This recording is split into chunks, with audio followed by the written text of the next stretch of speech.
You're listening to the Secure Dad Podcast. Discover ways to secure your home, protect your family, and embrace your role as a protector parent. Welcome, friend. I'm Andy Murphy, the creator of The Secure Dad. This podcast serves to help families become proactive in their safety. The information I share on this podcast is for general information purposes only. My goal is to empower you to make safer decisions for yourself and your family. Today, we'll discuss phone scams and how we can protect your family members from them. Many older Americans are targeted for scams. You wouldn't believe what some people will agree to do. All of that and more ahead on the Secure Dad Podcast. Our personal information is all over the internet. That is open source intelligence. And as adults, we're all kind of used to that. That's kind of the deal now. But are you okay with your kids' information being out there too? That's why I created the very popular guide, OSINT for Parents, that you can download for free today. This guide walks you through how much of your personal information is open to anyone online, how to delete your online information, and how to protect your kids. To get this guide, click on the link in today's show notes. You can run your very own home security assessment with help from me. I created my family home security assessment for protector parents who want definitive details on how to make a home a hard target for a criminal. This 12-page checklist offers more than 100 actionable steps that will increase the security of your home while making it a peaceful place to live.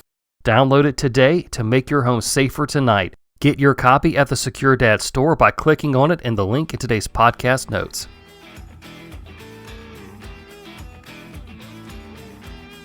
So as we're heading into the holiday season, I wanted to talk about phone scams. Now, I'm not necessarily doing this episode for us being targeted, but because we love somebody who will be targeted. Many older Americans are targeted for phone scams, and since we're about to have a ton of holidays where we're going to gather with family, this is a great time to talk about being safe on the phone. Last year at this time, I did a podcast interview with Dawn Armstrong of Think Safe Seminars about how we can protect our parents. That's episode number 157 of this podcast, and it's a great listen if you want to check it out. I really want you to be ready to have the hard conversation with the older members of your family for their safety and for their financial security. Phone scams are not all the same. While the main goal is to voluntarily separate people from their assets like cash or gift cards, they really run the spectrum of manipulation and tactics. Some will use intimidation, while others impersonate family members, and even more will even try to play on the hearts of empathetic people.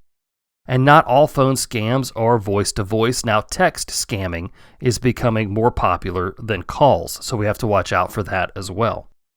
Believe it or not, phone scams are statistically not successful. Scammer call centers will call thousands of people in a 24-hour period and only net a few people who just don't immediately hang up. Then it's an even smaller percentage to get those people who don't hang up to even comply with the scam. But in that little amount of success, scammers can make some pretty big profits. In 2021, phone scams cost Americans $30 billion, which is $10 billion more than in 2020. So things are escalating despite the fact that you think most people wouldn't fall for this type of scam. People 65 and older are generally targeted for phone scams. This is due to many factors, but older people are used to doing business over the phone. Remember back in the late 1900s? This is how we all did business back then. And of course, technology is being used against people with things like number spoofing. The FCC defines this as when a caller, in our case a scammer, deliberately falsifies the information transmitted to your caller ID display to disguise their identity. So when someone goes to answer the phone, they're going to see a number that they might recognize. And this is done to foster instant credibility of a local phone number that looks like theirs, so they'll be more likely to answer.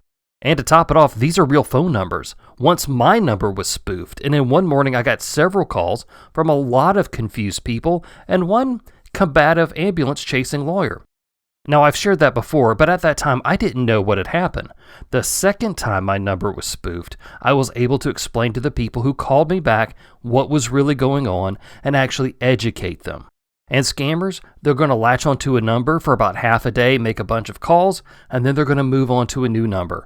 Plus, this is really hard for law enforcement to investigate just simply because the nature of the technology being used and the fact that most likely the people who are doing it aren't in the United States. Now let's get to some popular phone scams so that we can intelligently talk about this with our loved ones for their safety. The most popular phone scam is the threatening call from the IRS. People are generally afraid to be contacted by the IRS, so scammers are working off of the existing anxiety that most Americans have. The panic that starts for an unsuspecting person will force them into a fight or flight mindset where the ability to critically reason is really diminished, and scammers bank on that. They'll be more successful if they can keep their targets from really thinking about what's going on. Scammers in this type of call will be aggressive and threaten jail time if the victim doesn't comply. And then the victim will start to backtrack and start to try to negotiate with the scammer. And at this point, the scammer will say, okay, you seem like a trustworthy person. Let me talk to my supervisor. And then lo and behold, once they come back from being on hold, that fake supervisor has agreed that if the victim pays them right now, they can avoid going to jail. And who wouldn't want that, really? Payment can be in cash in the mail, gift cards, or even something else. And then the victim pays because they don't want to go to jail. Now, of course, you're saying, why would the IRS need gift cards or cash in the mail? That's not how they operate. But under the intense pressure and threats leveled by the scammer, some people will look past those details. And just so you know, if you are in trouble with the IRS, they'll contact you by mail, in person, or through your accountant. A cold call from an IRS agent isn't how they reach out to you about a problem like this. Next is the gift card scam. I have actually witnessed this one happening in person. My son and I were at a pharmacy and there was a very frantic older lady on her phone trying to buy gift cards in large quantities that she had never purchased before. She was asking a lot of questions to the person on the phone and seemed very nervous. What's happening at this point is the scammer has made a call and manipulated someone into thinking that the only way that they can pay off whatever the debt supposedly is by sending them codes on the back of a gift card that they legally purchase. No legitimate business is going to work like this, and the scammers like to stay on the phone with the victim throughout the entire process, even driving to the store to buy the cards and giving them the numbers so that they don't come to the realization that they are being scammed. So not all scammers are going to be after cash or online banking information. So make sure you talk about this with your loved ones so that they know a huge red flag is when somebody asks for payment in a gift card. Now, I did an entire podcast episode on my experience of seeing this in person. That's episode number 105 if you want to go back and listen to it. The last one we'll cover is the fake police detective. Victims will get a call from a serious-sounding police detective who will sometimes leave a message asking for somebody to call them back. They'll leave very little detail as to why they're calling, which is very detective-like, and I've seen this one in action too. Once on the phone with the scammer, he'll say that the call is being recorded, as you may expect from a police agency. Then they'll say something like you missed jury duty, or you have an outstanding parking ticket, and you failed to appear in court, and now there's a bench warrant out for your arrest. Now, these are legitimate things that can happen, so it can seem like it's in the realm of possibility. The fake cop will offer you two choices to fix the situation: turn yourself in to go to jail, or pay him over the phone.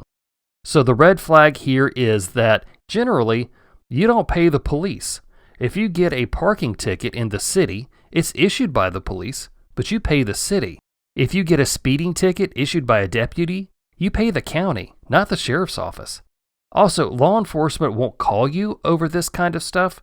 They'll just arrest you the next time you speed.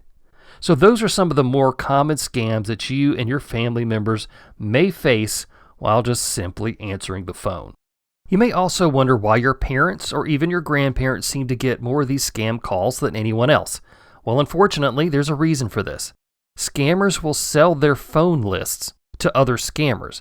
So if your grandmother talks to a scammer, and even if she doesn't comply, she's still considered a warm lead, and her number will be sold to other scammers, and they will start to work on her as well. But if the scam calls get to be too much, you may want to consider having them change their phone number. These are a few things that I feel everybody needs to know about phone scams. Of course, there's a whole lot more out there about this, but I want you to bring this up at your next family gathering so that everybody's going to be more aware. And if you're not sure how to bring it up, just Google phone scam news plus whatever your location is, and chances are there's going to be a bad story that you can use to break the ice. Just say, hey, did you hear about that poor man up in Austin who lost his life savings to a phone scammer? I guarantee you there's a story like that out there. Then after that, you can just have an open dialogue with the people you care about the most.